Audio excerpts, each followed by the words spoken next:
O advogado de Mauro Cid afirma que o ex-ajudante de ordens Jair Bolsonaro deve confessar participação no caso das joias. A reportagem é de Misael Mainetti.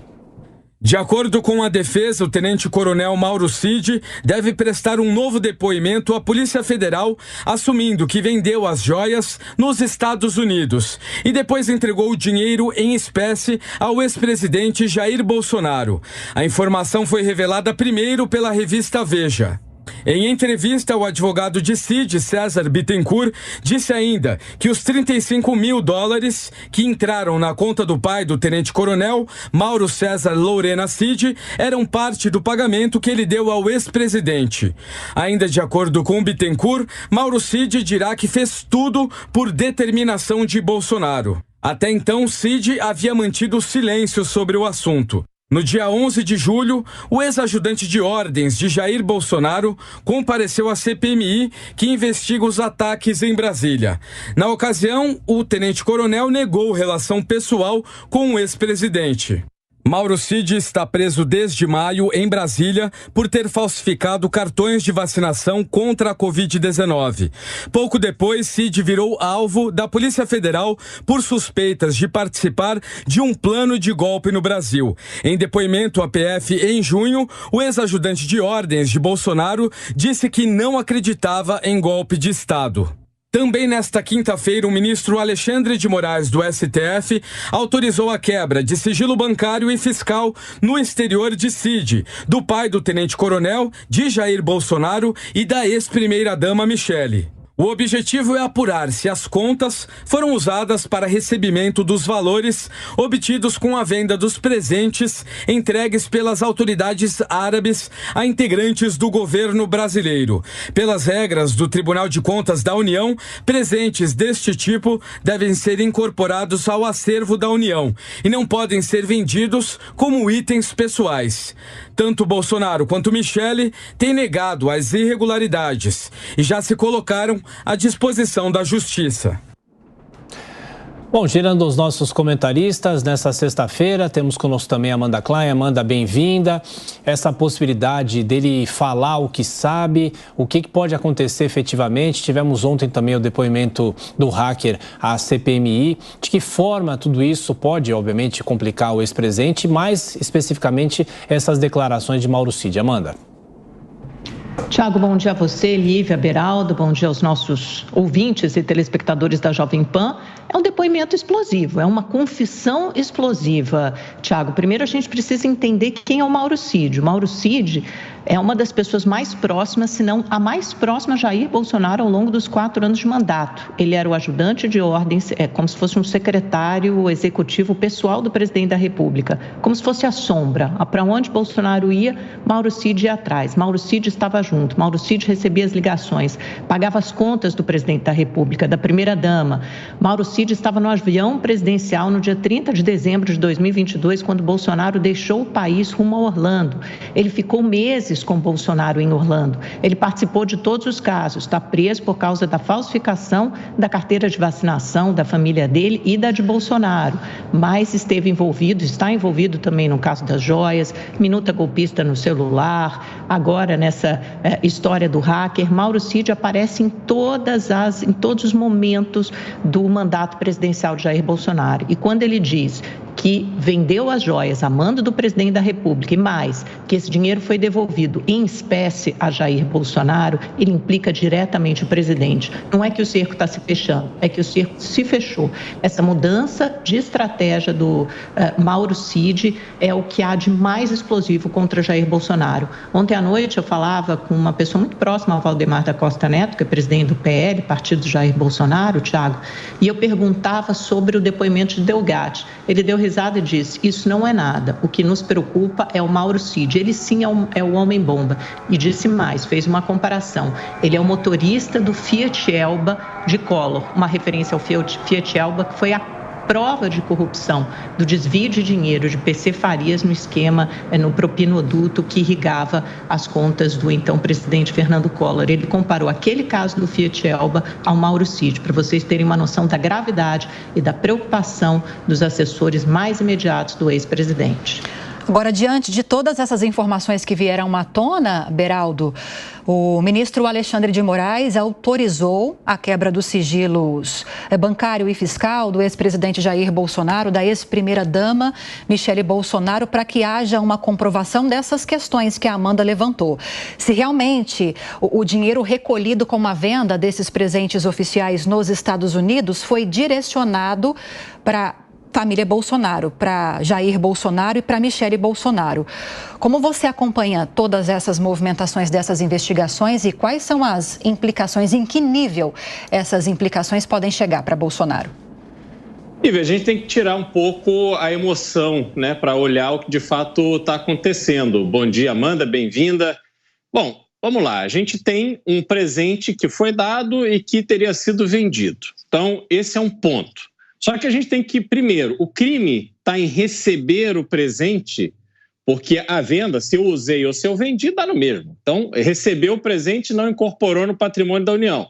Lula, essa semana, estava todo orgulhoso, mostrando o relógio que recebeu de Jacques Chirac, então presidente da França.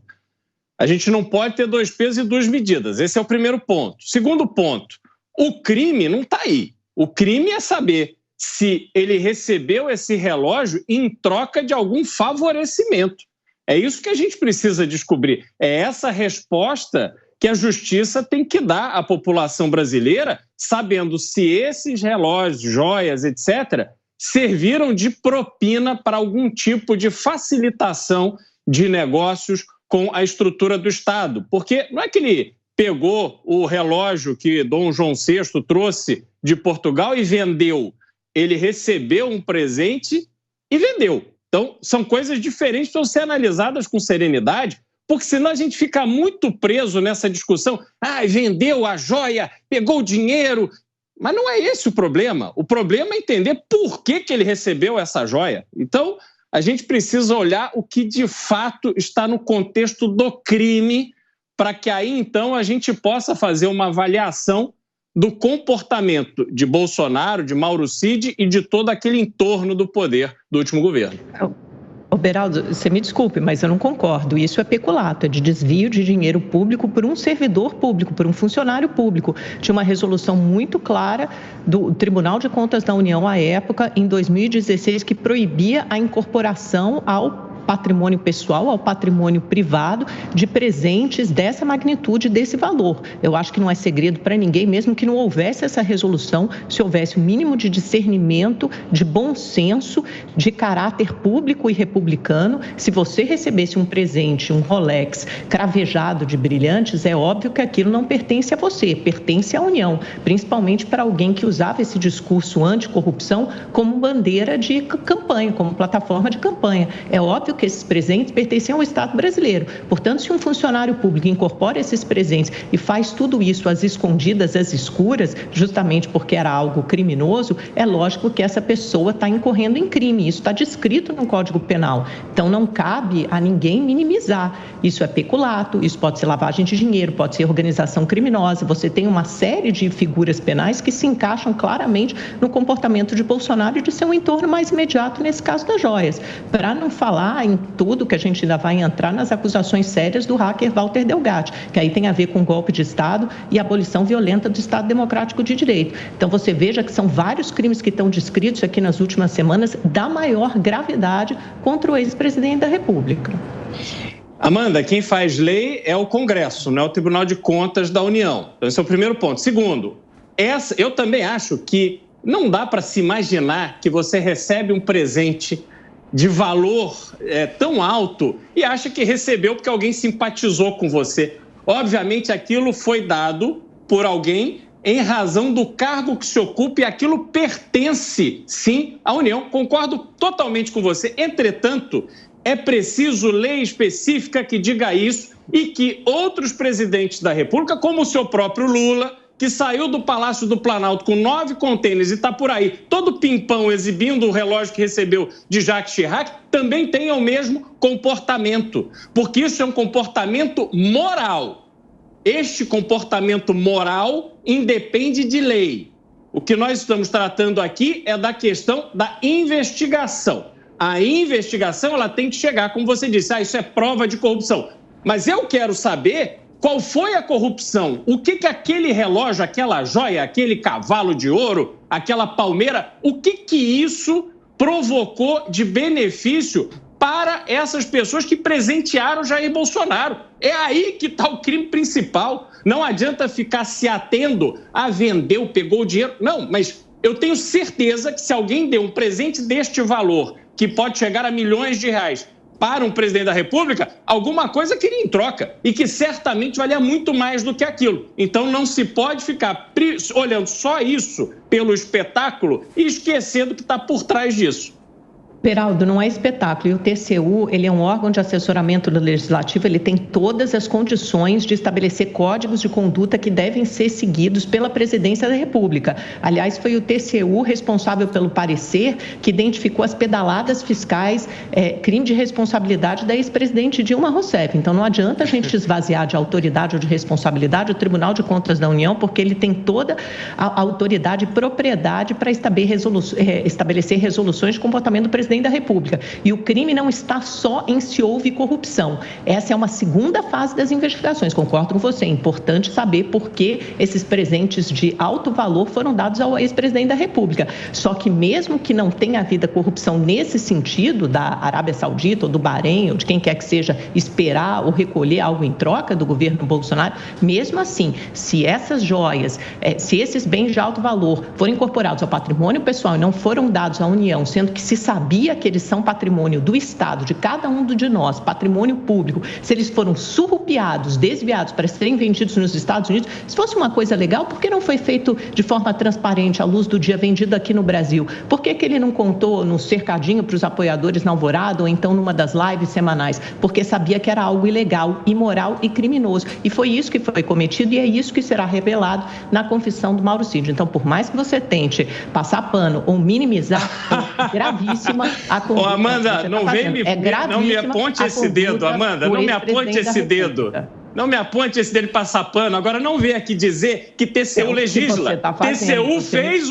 TCU fez um relatório no caso das pedaladas e foi o Congresso que tratou do impeachment com base no relatório. TCU não legisla, Amanda. Que país você vive? Vai estudar um pouquinho das leis e entender o papel do TCU, Amanda. Não vem aqui me falar isso e me acusar, apontar dedo para mim que eu passo pano. Passo pano para quê, Amanda? Vai ver a minha opinião sobre Jair Bolsonaro, que eu sempre manifestei. Não estou aqui passando pano, não, mas eu quero justiça. Não quero que Lula fique por aí exibindo o seu reloginho do Jacques Chirac e nem saia da presidência da República com 9 contêineres de presente, que leve lá para o sítio de Atibaia. E depois, por causa desse picareta, desse Walter Delgatti, está aí, solto, livre, com todo mundo, reuniu toda a quadrilha ali no seu conselhão e está agora aí todo cheio de moral, ele e Dona Janja. Então, se você quer proteger a turminha da esquerda, se você quer ficar aí falando da tua narrativa sobre a esquerda, porque que Lula é tão maravilhoso, você guarde isso para você, mas não venha me apontar o dedo, porque isso eu não vou aceitar. Beraldo, quem está fazendo isso é você, querido. É você que não consegue se ater ao tema em discussão aqui em debate, que são as joias de Jair Bolsonaro. Você que foi falar do Fiat Elba, o Fiat Elba foi fruto de corrupção, Amanda. Então você que não está se atendo, você que não está entendendo. Não cabe a você me interromper, eu estou falando,